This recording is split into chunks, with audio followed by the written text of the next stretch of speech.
রাখিও জান্নাতে মোরে শুধু তোমার দয়ায়। আলহামদুলিল্লাহি রাব্বিল আলামিন ওয়াসসালাতু ওয়াসসালামু আলা সাইয়্যিদিল মুরসালিন আম্মা বা'দু ফাউযু বিল্লাহি মিনাশ শাইতানির রাজীম বিসমিল্লাহির রহমানির রহিম। আসসালাতু ওয়াসসালামু আলাইকা ইয়া রাসূলুল্লাহ ওয়া আলা আলিকা ওয়া আসহাবিকা ইয়া হাবিবাল্লাহ। আসসালাতু ওয়াসসালামু আলাইকা ইয়া নবিয়াল্লাহ ওয়া আলা আলিকা ওয়া আসহাবিকা ইয়া নূরাল্লাহ। রাসূল আকরাম সাল্লাল্লাহু তাআলা আলাইহি ওয়াসাল্লামের আলিশান ফরমান, যখন সকাল হয় এবং সন্ধ্যা হয়, এই দুই টাইমে যে ব্যক্তি আমার উপর তিনবার করে দুরূদ শরীফ পাঠ করবে, অর্থাৎ সকালে আর সন্ধ্যায়, আল্লাহ তাবারক ওয়া তাআলা ওই ব্যক্তির ওই দিন এবং ওই রাতের গুনাহকে ক্ষমা করে দিবেন। সুবহানাল্লাহ। সাল্লু আলাল হাবিব সাল্লাল্লাহু তাআলা আলা মুহাম্মদ সাল্লাল্লাহু তাআলা আলাইহি ওয়াসাল্লাম।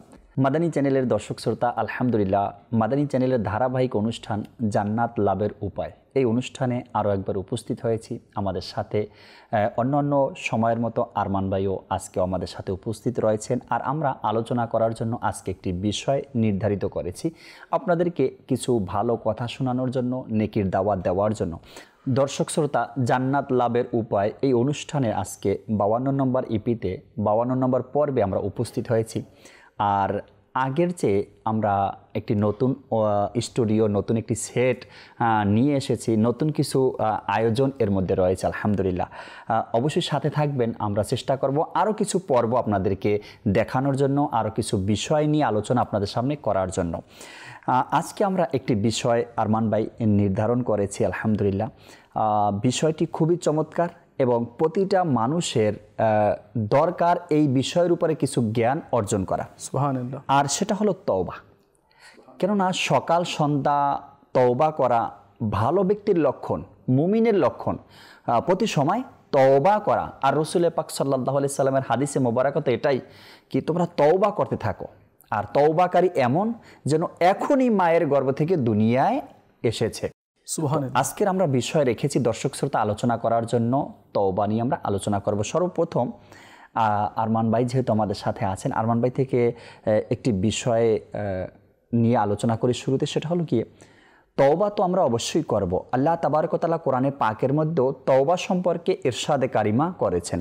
আর নবী পাক সাল্লাল্লাহু তাআলা আলাইহি ওয়াসাল্লাম হাদিসে মোবারকার মধ্যে তওবার ব্যাপারে ইরশাদ করেছেন।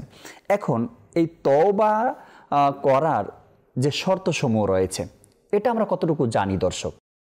আরমান ভাই, যেহেতু তওবার ব্যাপারে আল্লাহ তাবারক ওয়া তাআলা কোরআনে পাকের মধ্যে আয়াতে কারিমাও নাজিল করেছেন, আর হাদিসে মোবারকার মধ্যে নবী আকরাম সাল্লাল্লাহু আলাইহি ওয়াসাল্লামও ইরশাদ করেছেন তওবার ব্যাপারে। তো যেহেতু কোরআন ও হাদিসের মধ্যে তওবার ব্যাপারে ইরশাদে কারিমা হয়েছে, এখানে কিছু দিক নির্দেশনাও রয়েছে, কিছু শর্তও থাকতে পারে যে এভাবে তোমাকে তওবা করতে হবে, তবেই আল্লাহ তাআলার দরবারে তওবা কবুল হবে। তো তওবার কিছু শর্ত যদি আজকে আলোচনা করা হয় অনুষ্ঠানে, তবে শর্তসমূহ আমরা জানতে পারবো আশা করি। মাশাআল্লাহ, জাকির ভাই, চমৎকার একটি বিষয় রয়েছে। আমরা সচরাচর তওবা সম্পর্কে বুঝি যে গুনাহ হয়ে গেল, তওবা করে নিলাম, বাস হয়ে গেল। আবার দেখা গেল পরবর্তীতে সে গুনাহ আবার সংগঠিত হয়ে গেল। কোনো গুনাহ হয়ে গেল, বিবেক বলল না এমনটি করা উচিত ছিল না, আমরা তওবা করলাম। আচ্ছা, কিন্তু তওবার শর্ত সম্পর্কে আমাদেরকে জেনে নিতে হবে কি তওবার শর্ত মানে কি, আর তওবা কিভাবে করতে হবে। আমি গুনাহ করছি, তওবাও করছি, গুনাহ করছি, তওবাও করছি। তো ইমাম গজ্জালী রহমতুল্লাহি তাআলা আলাইহি বলেছেন, যদি তোমার দ্বারা গুনাহ সংগঠিত হয়ে যায় তুমি তওবা করে নাও, কেননা তওবার দরজা তো আল্লাহ তাআলা খোলা রেখেছে। কিন্তু আপনি জানতে চেয়েছেন কি তওবার শর্ত কি রয়েছে, এ সম্পর্কে জানা আমাদের সকলের প্রয়োজন রয়েছে। যেমন অতীতের গুনাহের প্রতি লজ্জা হওয়া। আমি তওবা করলাম, তওবা করার পরে সব সময় আমার মনে এটা থাকবে কি না আমার দ্বারা গুনাহ হয়েছিল, আর আমি ওই গুনাহর প্রতি লজ্জিত রয়েছি। আল্লাহর দরবারে আমি ভীষণ লজ্জিত রয়েছি, কেন আমার দ্বারা এমন গুনাহ সংগঠিত হয়ে গেল। এটা তো হলো নাম্বার 1, কি অতীতে যে গুনাহ হয়েছে সে অতীতে গুনাহর প্রতি লজ্জিত হওয়া। নাম্বার 2 হচ্ছে গুনাহ ছেড়ে দেওয়া। মানে যে গুনাহ আগে করেছি সেই গুনার ধারে যাতে না যায়। যে গুনাহ সম্পর্কে আমি তওবা করেছি সেই গুনাহ একেবারেই ছেড়ে দেওয়া, মানে না যাওয়া, কখনো কল্পনাও করা যাবে না, ভাবাও যাবে না। তো যে গুনাহ হয়েছে সে গুনাহটা আমরা কি করব, ছেড়ে দিব। কল্পনাও সে গুনার ব্যাপারে আমরা চিন্তা ভাবনা করব না কি পরবর্তীতে যাব কিনা, নওজুবিল্লাহ। তো এমন চিন্তাও করা যাবে না। আর নাম্বার 3 হচ্ছে পাকাপোক্ত ইচ্ছা করা যে আগামীতে গুনাহ আর করবই না। তো উলামা কেরাম এই 3টি শর্ত বর্ণনা দিয়েছেন। নাম্বার 1, পূর্বে যে গুনাহ সংগঠিত হয়েছে তা থেকে লজ্জিত হওয়া, আল্লাহর দরবারে অনুতপ্ত হওয়া। নাম্বার 2 হচ্ছে গুনাহ ছেড়েই দেওয়া, কল্পনাতেও যাতে ওই গুনার খেয়াল না আসে কি এরকম আবার নওজুবিল্লাহ যেতে হবে, এরকম কল্পনাও কখনো আনা যাবে না। আর নাম্বার 3, পাকাপোক্ত ইচ্ছা করা যে আগামীতে আর গুনাহ করবই না, আমি আল্লাহ তাআলার ইবাদত করব, বান্দাগি করব। কোরআনে পাকের মধ্যে আল্লাহ তাআলা আমাকে নির্দেশ দিয়েছে কি আমি কিভাবে চলবো, হারাম থেকে বাঁচবো, হালাল খাবো, সুদের লেনদেন করব না, নামাজ পড়বো, মা বাবার হক আদায় করব, প্রতিবেশী রয়েছে তাদের হক আদায় করব, স্ত্রী রয়েছে, ছেলে মেয়ে রয়েছে তাদের হক আদায় করব, কোরআনে পাকের তেলাওয়াত করব, নামাজ পড়ব, দুরুদ পড়ব, সৎ কাজের নির্দেশ দিব, অসৎ কাজ থেকে লোকদেরকে বারণ করব, চলার সময় নিজের দৃষ্টিকে নত আমি রাখবো। আর একা একা হেঁটে যাচ্ছি আমি আল্লাহ পাকের জিকির করতে করতে যাব, আল্লাহ তাআলার সান্নিধ্য লাভ করার জন্য বেশি বেশি আল্লাহকে স্মরণ করব। অনেকগুলো কাজ রয়েছে, যদি আমরা এমনটি অন্তরের মধ্যে যদি ফিটিং করে নিই কি না আমাকে এটা করতে হবে, এখন আমি অবশ্য রয়েছি কোরআন পাকের তেলাওয়াত করব, এখান থেকে আমি মার্কেটে যাচ্ছি কেউ আমার সাথে নেই, একা একা যাচ্ছি, যাতে অন্যান্য খারাপ ধারণা না আসে তো আমি দরুদ পড়তে পড়তে যাব, আল্লাহ পাকের জিকির করতে করতে যাব। তো আমাকে নিজেকে বিজি রাখতে হবে। আমি যদি নিজেকে এই ইবাদতের মধ্যে, তাসবিহ তাহলিলের মধ্যে যদি ব্যস্ত না রাখি, বিজি না রাখি, তো শয়তান আমাকে গুনাহের মধ্যে বিজি করে দিবে। তো এটাই রয়েছে তওবার শর্ত। তো তওবার শর্ত 3টি সম্পর্কে আমরা জেনে নিলাম। দেখেন তিরমিজি শরীফের মধ্যে এবং মুসলিম শরীফের মধ্যে রয়েছে জাকির ভাই, চমৎকার, মানে যখন থেকে আমি শুনেছি পড়েছি আমাকে খুব ভালো লেগেছে আলহামদুলিল্লাহ আজ্জা ওয়া জাল। কারণ আল্লাহ তাআলা বলেছেন কি আমার রহমত থেকে তোমরা নিরাশ হইও না। রাইট। আল্লাহ তাআলা জমিন ও আসমান যখন সৃষ্টি করলেন তো আল্লাহ তাআলা তওবার দরজাও সৃষ্টি করে দিলেন। আচ্ছা, তওবার দরজা কত বড়? আমাদের ঘরের যে দরজা আছে এত বড় না। তওবার দরজা উলামা কেরাম লিখেছেন, হাদিসে পাকের মধ্যে রয়েছে, মুকাশশিফাতুল কুলুবের মধ্যে রয়েছে 40 থেকে 70 বছর। কোন উলামা কেরাম লিখেছেন 40 বছরের রাস্তা সমপরিমাণ তওবার দরজা, আবার কোন উলামা কেরাম লিখেছেন 70 বছরের রাস্তা সমপরিমাণ এই দরজা রয়েছে। তো এত বড় আল্লাহ তাআলা তার বান্দাদের জন্য দরজা তৈরি করে রেখেছে কি আমার বান্দা যদি তওবা করে নেয় তো আমি তাকে এমন পবিত্র করে দিব যেন সে আজই নিজের মায়ের পেট থেকে জন্মগ্রহণ করেছে। সুবহানাল্লাহ, সুবহানাল্লাহ। আর আমাদের নবী রাহমাতুল লিল আলামিন জনাবে আমিন সরকার সাল্লাল্লাহু তাআলা আলাইহি ওয়া আলিহি ওয়াসাল্লাম ইরশাদ করেন, আল্লাহর ভয়ে ক্রন্দনকারী ব্যক্তি কখনো জাহান্নামে প্রবেশ করবে না। আমার দ্বারা গুনাহ হয়ে গেল, আমি লজ্জিত, হ্যাঁ বাস্তবে কি আমি লজ্জিত, আল্লাহ যে কাজ করতে বারণ করেছে আমার দ্বারা সেটা হয়ে গেছে, এখন আমি লজ্জিত, আমি আল্লাহর ভয়ে কান্না করছি, আল্লাহ তাআলার ভয়ে কান্না করছি। তো আমার নবী রাহমাতুল লিল আলামিন সাল্লাল্লাহু আলাইহি ওয়াসাল্লাম সুসংবাদ শুনিয়েছেন ওই সমস্ত ব্যক্তির জন্য যারা আল্লাহর ভয়ে কান্না করবে তো আল্লাহ তাআলা তাকে কখনো জাহান্নামে প্রবেশ করাবে না। তো আল্লাহ তাআলা আমাদের সবাইকে সত্যিকারের তওবা আল্লাহ তাআলা দান করে দিক, আর তওবার মর্মটা যেটা রয়েছে সেটা বুঝার তৌফিক দান করুন। আমরা যেন বুঝতে পারি। আসলেই দর্শক শ্রোতা, তওবা এমন একটি বিষয়, এমন একটি আমল যা জান্নাত লাভের উপায় আমাদের জন্য। সুবহানাল্লাহ। তওবা যদি আমাদের হৃদয়ের মধ্যে না থাকে, তওবা করার মন মানসিকতা যদি না থাকে, আচ্ছা তওবা তো করলাম কিন্তু তওবার হাকিকি অর্থ যদি না বুঝি, তওবার শর্ত যদি আমরা পালন না করি, তবে সেই তওবা তো নামান্তর শুধু। ওই যে আপনি যেটা শুরুতে বলেন কি আমাদের আওয়ামের মধ্যে তওবার মিসাল বা উদাহরণটা এমন হয়ে গিয়েছে, কোনো ভুল হয়ে গিয়েছে আমার দ্বারা, তো আমি কি করলাম, নিজের গালে হাত মারলাম আর বললাম তওবা তওবা তওবা। এটা তো নয়। তওবার শর্তগুলো আজ আমরা শুনলাম, 3টা শর্ত শুনতে পেয়েছি। তো আমাদেরকে চিন্তা করতে হবে আমার তওবাটা সেই শর্ত অনুযায়ী হয়েছে কিনা। যখন হবে এই তওবা শর্ত অনুযায়ী, তখনই বুঝতে হবে কি আমি আপনি আলহামদুলিল্লাহ জান্নাত লাভের উপায় অর্জন করতে পারবো এই তওবার মাধ্যমে। মাশাআল্লাহ, অনেক সুন্দর মাদানী ফুল আমরা শুনতেছিলাম আরমান ভাই থেকে। এখানে জাকির ভাই, জি, আমি আরেকটা চমৎকার রিওয়ায়াত বলতে চাচ্ছি। মাশাআল্লাহ মাশাআল্লাহ সওয়াজাল, শুনলে মন আরো খুশিতে আন্দোলিত হয়ে যাবে। হযরত সাইয়েদনা কাবুল আহবার রাদিয়াল্লাহু তাআলা আনহু বলেন, তিনি বলেন কি কেউ যখন আল্লাহ তাআলার ভয়ের চোখের পানি ছাড়ে, তো আমার নিকট আমার দেহের ওজনের সম পরিমাণ সদকা ওজন করা থেকে এটাকে আমি বেশি প্রাধান্য দিই। আল্লাহ আল্লাহ আল্লাহ। কেউ কান্না করছে আর আমি নিজের দেহের ওজন সম পরিমাণ স্বর্ণ আল্লাহ তাআলার রাস্তায় আমি সদকা করছি, কিন্তু ওই যে কান্না করছে এটা আমার স্বর্ণ সদকা করা থেকে বেশি উত্তম রয়েছে।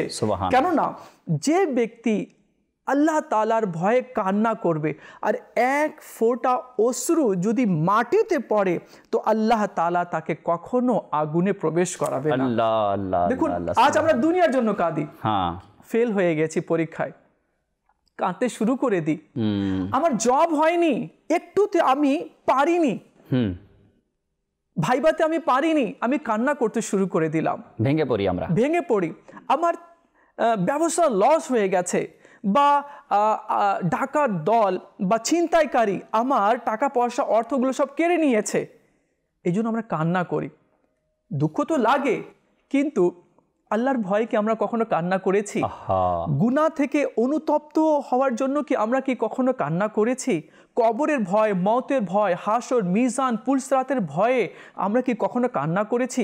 আমি যে এতদিন আল্লাহ পাকের নাফরমানি করে আসছি, এই নাফরমানির জন্য আমি কি কখনো কান্না করেছি?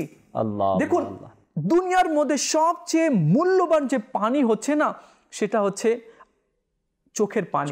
আর এই পানি যখন আল্লাহ তাআলার ভয়ে কান্না করে যখন ঝরে না, বের হয় না, তো আল্লাহ তাআলা তার উপরে রহমতের বৃষ্টি অবতীর্ণ করেন।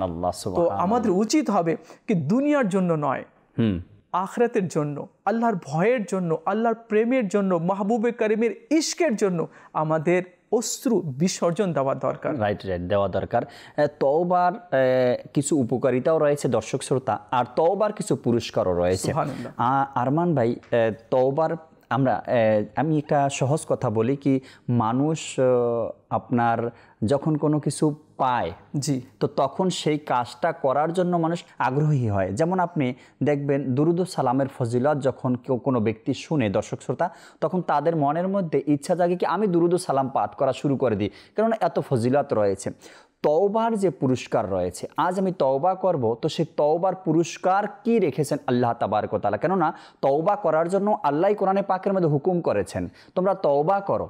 আচ্ছা, যেহেতু আল্লাহ হুকুম করেছেন, তার পুরস্কারও আল্লাহ তাবারক ওয়া তাআলা বান্দাকে দিবেন, প্রতিদান দান করবেন। যদি আমরা আরমান ভাই এই বিষয়টাও আজকে দর্শকের সামনে তুলে ধরতে পারি কি তওবাকারীদের জন্য প্রতিদান কি রয়েছে, পুরস্কার কি রয়েছে, ইনশাআল্লাহ তাআলা সুবহানাল্লাহ সুবহানাল্লাহ বলতেন দর্শককে। দেখুন, চমৎকার প্রশ্ন আছে, আর এর মধ্যে অনেক রহস্য লুকিত রয়েছে জাকির ভাই। সুবহানাল্লাহ। আজ যখন আমাদের দ্বারা কোনো ক্রাইম, অপরাধ সংগঠিত হয়ে যায়, আর জজের সামনে আমরা যখন দাঁড়াই বা আমাদেরকে দাঁড় করানো হয়, জজ সাহেব বলে আপনি কি এটা করেছেন, তখন আমরা স্বীকার করি হ্যাঁ এটা আমার দ্বারা হয়েছে, ভুলবশত হয়েছে, ইচ্ছাকৃত হয়েছে, হ্যাঁ হয়েছে, আমরা এটাকে অ্যাকসেপ্ট করি। তারপরেও জজ সাহেব আমাদেরকে ছেড়ে দেয় না, তারপরেও শাস্তি নির্ধারণ করে দেয়, যতটুকু হয় তিনি করে দেয়। এটা হচ্ছে দুনিয়ার আইন, আল্লাহু আকবার। কিন্তু আমার আল্লাহর আইন, আল্লাহু আকবার। আল্লাহর নাম আছে রহমান, আল্লাহর নাম হচ্ছে রহিম, আল্লাহু আকবার। উলামা কেরাম বলেন না কি যদি এই নাম রহমান আর রহিম যদি না হতো না, তো কোনো যারা বেধর্মী রয়েছে তারা কখনো এক গ্লাস পানিও পেত না। তো আল্লাহ তাআলার নাম রহমান এবং রহিম আছে। দুনিয়ার আইন, দুনিয়ার যে বিচারক আছে, আমি নিজের অপরাধ স্বীকার করিনি, তারপরেও আমাকে শাস্তি ভোগ করতে হবে।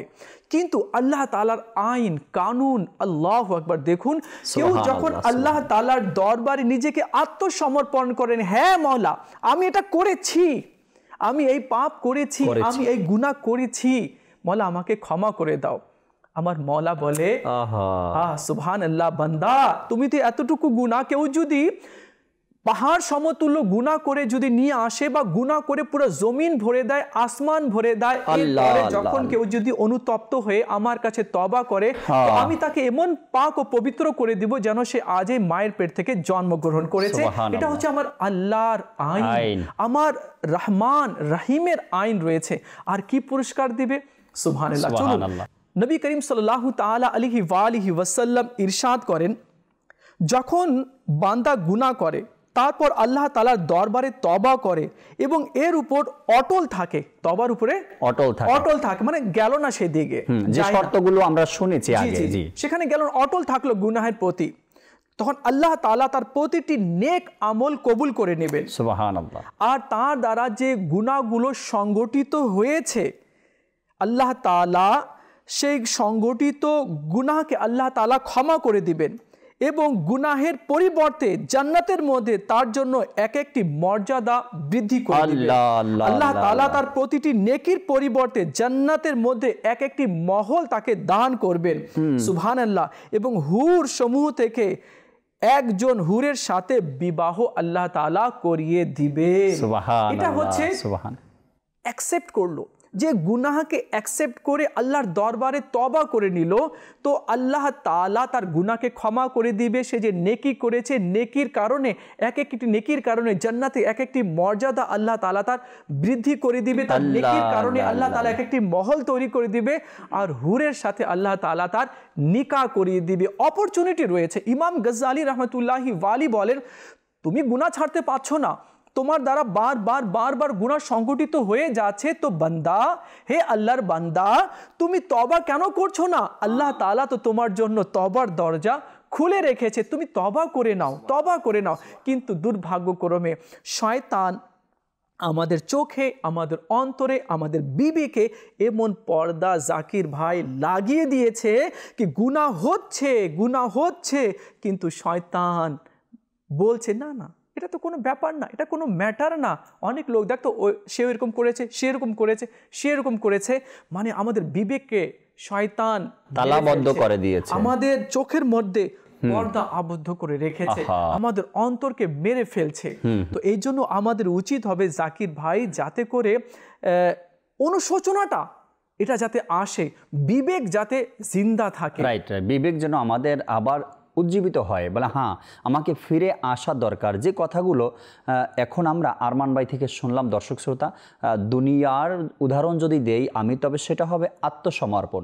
আল্লাহ তাআলার দরবারে যখন কেউ আত্মসমর্পণ করে, হ্যাঁ মাওলা আমার গুনাহ হয়ে গিয়েছে আর আমি ক্ষমা চাচ্ছি, আমি তওবা করছি, তো কত সুন্দর প্রতিদান আর পুরস্কার।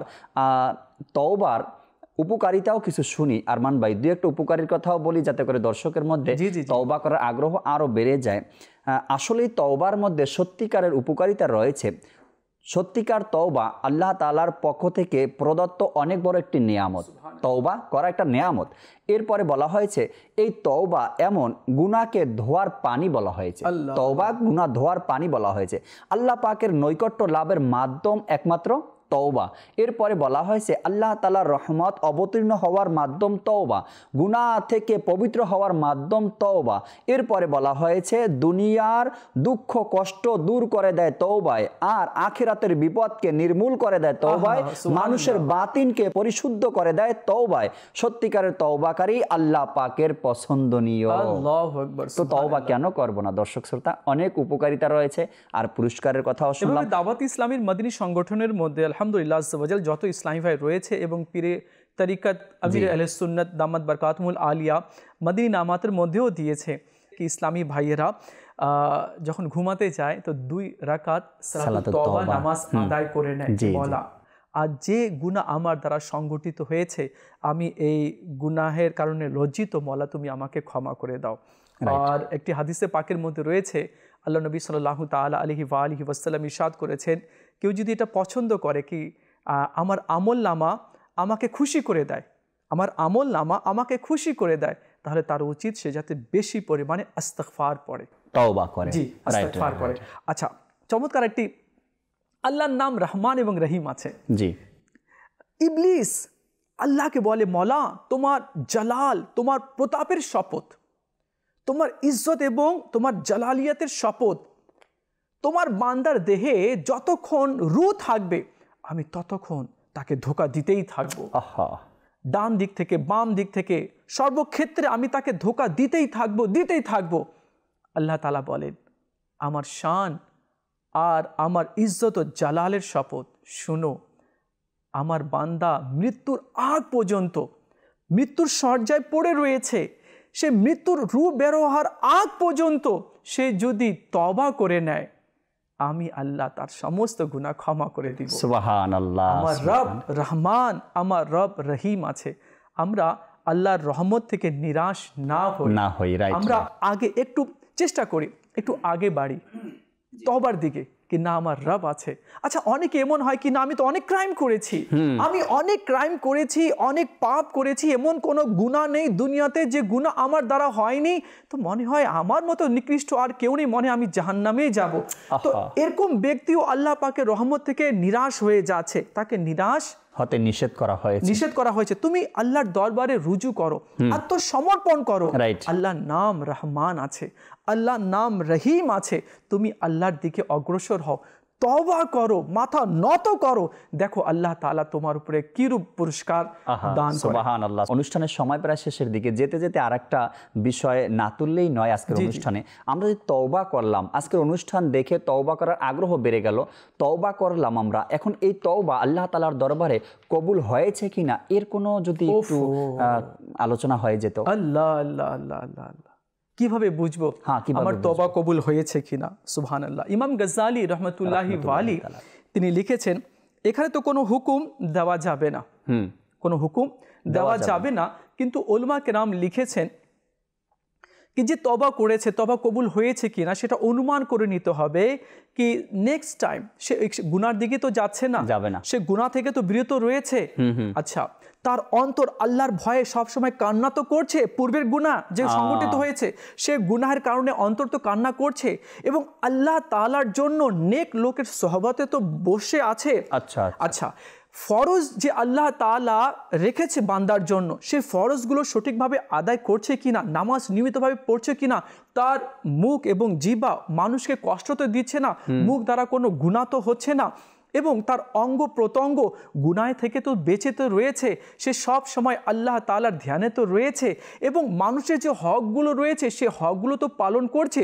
যদি এমনটি থাকে এবং গুনাহ থেকে সে যদি তওবা তো করেছে, বেঁচে গেছে, আর সেদিকে যাচ্ছে না, আর এই সবের প্রতি যদি আমল করে, তো মনে করে নিও আল্লাহ তাআলা তোমার তওবা কবুল করে নিয়েছে। সুবহানাল্লাহ। দর্শক শ্রোতা, তওবা কবুল হয়েছে এটা বুঝবো কিভাবে? ওই বান্দা ওই সকল গুনাহ থেকে তওবা করেছে এবং ওই সকল গুনাহ ছেড়ে দিয়েছে এবং নেক আমলের মধ্যে নিজের সময়কে অতিবাহিত করছে, আর ওই গুনাহের প্রতি তার বারবার স্মরণ আসছে, আল্লাহ আমি গুনাহ করেছি, আমার থেকে ভুল হয়ে গিয়েছে, লজ্জিত হওয়া, আল্লাহ তাআলার দরবারে আত্মসমর্পণ করা। তো এভাবেই বোঝা যাবে কি হ্যাঁ, এই ব্যক্তির তওবা বা আমার তওবা আল্লাহ তাআলার দরবারে কবুল হয়েছে। কবুল হওয়ার পরে যেন আমরা আবার ফ্রি হয়ে না যাই, ইজি হয়ে না যাই, ভয় রাখতে হবে অন্তরে, আল্লাহ তুমি আমাকে হেফাজত করো, তুমি আমাকে বাঁচাও। দর্শক শ্রোতা, আজকের অনুষ্ঠানের বিষয় আমরা রেখেছিলাম তওবা, কিছু আলোচনা, কিছু কথা আপনাদের সামনে বলার চেষ্টা করেছি। আগামী পর্বে আবার ইনশাআল্লাহ তাআলা নতুন একটি বিষয় নিয়ে আরমান ভাইয়ের সাথে আমরা বসবো, কিছু আলোচনা শুনবো।